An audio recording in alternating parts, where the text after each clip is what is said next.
आज का टॉपिक हम लेकर आए हैं हीनयान और महायान के संबंध में रोचक जानकारी। आज हम बौद्ध धर्म की दो शाखाओं हीनयान और महायान के बीच अंतर और कुछ रोचक तथ्यों के बारे में जानेंगे। बुद्ध के निर्वाण के 100 वर्ष बाद ही बौद्ध धर्म दो संप्रदायों में विभक्त हो गया। पहला स्थविरवादी और दूसरा महासांघिक। बौद्धों की द्वितीय संगीति वैशाली में हुई। इसमें ये मतभेद और भी अधिक उभर कर आए। अशोक के समय बौद्धों की तीसरी संगीति के समय तक इनमें 18 संप्रदाय अर्थात निकाय विकसित हो गए थे। इनमें 12 स्थविरवादियों के तथा 6 महासांधिकों के थे। महासांधिकों का एक ही संप्रदाय था, वैपुल्यवादी। महासांघिक संप्रदाय से ही महायान संप्रदाय का उद्भव और विकास हुआ। महायान और हीनयान। महासांघिक संप्रदाय ने बुद्ध को अलौकिक रूप देने का प्रयत्न किया। इन्होंने बुद्ध की मूर्तियों की प्रतिष्ठा का प्रचार किया। इसके विपरीत स्थविरवादियों ने बुद्ध के मानव रूप की रक्षा करने का प्रयास किया। स्थविरवादियों का मत था कि दुख निवृत्ति के लिए आत्म कल्याण के लिए मनुष्य को प्रयत्न करना चाहिए। इसके विपरीत महासांधिकों का कथन था कि अरहत को अपने दुख की निवृत्ति के लिए अपने तथा प्राणिमात्र दोनों के कल्याण की ओर प्रयत्नशील रहना चाहिए। महायान शब्द का वास्तविक अर्थ इसके दो खंडों महायान से स्पष्ट हो जाता है। यान का अर्थ मार्ग और महा का श्रेष्ठ, बड़ा या प्रशस्त समझा जाता है। तात्पर्य उस ऊंचे या प्रगतिशील मार्ग से था जो हीनयान से बढ़कर था।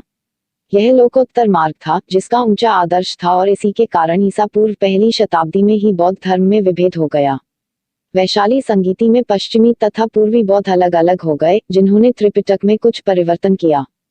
पूर्वी शाखा को महासंघिक का भी नाम दिया जाता है, जिससे आगे चलकर महायान का नामकरण किया गया। बोधिसत्व की भावना के कारण महायान बोधिसत्वयान के नाम से भी साहित्य में प्रसिद्ध है। आगे देखते हैं महायान और हीनयान में अंतर। महायान और हीनयान के दार्शनिक सिद्धांतों में अनेक मतभेद हैं।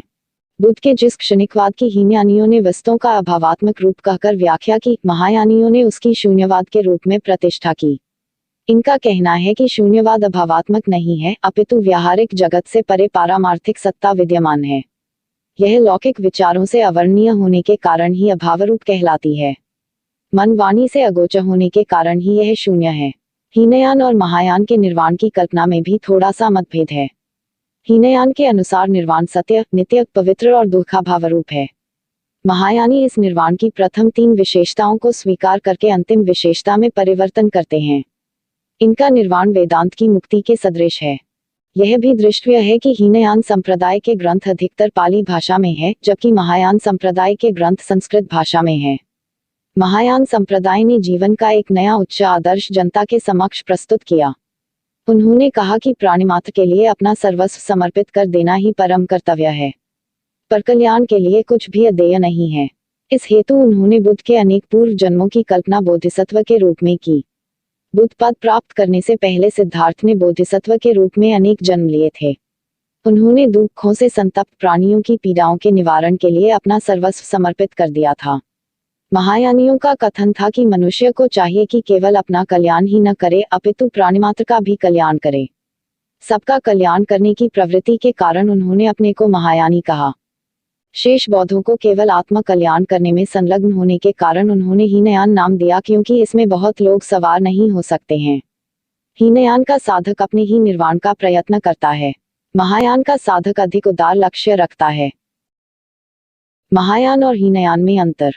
हीनयान दोनों यानों में अधिक पुराना है, जबकि महायान के बारे में कहा जाता है कि वह पहली शताब्दी ईसा पूर्व में उभर कर आया। हीनयान में पाली भाषा का महत्व है, महायान में संस्कृत भाषा का महत्व है। हीनयान मुख्य रूप से दक्षिण पूर्व एशिया, वियतनाम छोड़कर फैला हुआ है, जबकि महायान का प्रचार भारत के उत्तर में अधिक है, जैसे तिब्बत, चीन, मंगोलिया, जापान, उत्तर कोरिया आदि। हीनयान में बुद्ध को शाक्यमुनि के रूप में जाना जाता है, जबकि महायान में बुद्ध एक भगवान है जिनके कई पिछले जन्मों के रूप अर्थात बोधिसत्व हैं और भविष्य में भी कई बुद्ध होने की कल्पना है, जैसे मैट्रेक। हीनयान नित्यता, दुखता और अनात्मता को मानता है, जबकि महायान आगे बढ़कर इसमें शून्यता जोड़ता है। हीनयान से साधक को व्यक्तिगत निर्वाण की प्राप्ति होती है। महायान का आदर्श समस्त संसार को मुक्त कराने का है। हीनयान पुद्गल शून्यता को मानता है, महायान धर्म शून्यता को। हीनयान में 6 पारमिताएं बतलाई गई हैं। महायान में 10 पारमिताओं का बारंबार वर्णन है। हीनयान में ध्यान योग का महत्व है। महायान करुणा प्रधान है। बोधिसत्व का लक्ष्य केवल अपनी बुद्धत्व को प्राप्त करना नहीं, किंतु सहस्त्र प्राणियों को बुद्धत्व का लाभ कराना है। इसलिए महायान में असंख्य बुद्धों और बोधिसत्वों की कल्पना की गई है और बोधिचित्त की प्राप्ति के लिए मार्ग बतलाया गया है। 10 भूमियां: मुदिता, विमला, प्रभाकारी, अचिंत्यमति, सुदुर्जया, अभिमुक्ति, दूरंगमा, अचला, साधुमति, धर्मेद महायान की विशेष देन है। इसका वर्णन ही ज्ञान में नहीं के बराबर है। बुद्धों की विशेषताएं यथा 10 बल, 4 वैशारद्य, 32 महापुरुष लक्षण, 80 अनुव्यंजन, 18 आवेनिक धर्म यद्यपि हीनयान में भी मिलते हैं। महायान में इनका विशेष वर्णन किया गया है और इनकी प्राप्ति के लिए सतत प्रयत्न करने को कहा गया है। हीनयान में अरहत्व पद एक गौरवपूर्ण पद माना गया है। स्वयं भगवान बुद्ध भी अरहत कहे गए हैं। महायान में प्रज्ञापारमिता की प्राप्ति की बहुत प्रशंसा की गई है। महायान प्रत्येक बुद्ध और श्रावक को हीन दृष्टि से देखता है। श्रावक और अरहत शब्द का प्रयोग महायान में समान रूप में किया गया है। महायान में सम्यक संबोधि ही चरम लक्ष्य मानी गई है।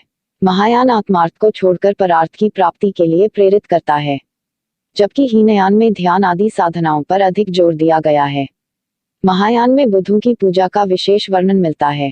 हीनयान में साधक निर्वाण प्राप्ति से ही संतुष्ट हो जाता है। महायान में बुद्ध ज्ञान, सर्वज्ञता, अनुत्तर ज्ञान या संबोधि, जिसे तथता भी कहा गया है, उनके लिए सत्व प्रयत्नशील होता है। हीनयान का परमार्थ महायान के लिए समृद्धि सत्य है। महायान का परमार्थ सत्य या परिनिष्पन्न सत्य तो केवल धर्म शून्यता है। हीनयान शील और समाधि प्रधान है। महायान करुणा और प्रज्ञा प्रधान है। विस्तार: महायान संप्रदाय का उद्भव ईसा की प्रथम शताब्दी से प्रारंभ होकर चतुर्थ शताब्दी ईस्वी तक खूब फैला।